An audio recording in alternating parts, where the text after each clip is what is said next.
আচ্ছা, তোমরা কি জানো ঝিঙের খোসাগুলোকে না ফেলে দিয়ে সেটা যদি গরম জলে একটু ভাপিয়ে নিয়ে একটা মিক্সির বাটিতে একটু রসুন আর একটু কাঁচা লঙ্কা আর ওই ভাপানো ঝিঙের খোসা একটু নুন দিয়ে বেটে নিয়ে কড়াতে একটু সর্ষের তেল আর কালো জিরে ফোড়ন দিয়ে ওই বাটাটা দিয়ে একটু পরিমাণ মতো নুন আর চিনি দিয়ে নাড়িয়ে নিলেই রেডি ঝিঙের খোসা বাটা।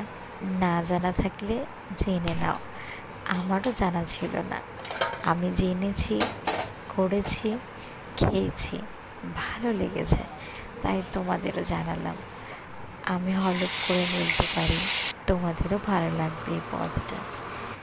একদিন বিশেষ করে ঝিঙে দিয়ে কোনো রান্না হলে ঝিঙের খোসাগুলোকে না ফেলে এভাবে বানিয়ে খেও, ভালো লাগবে।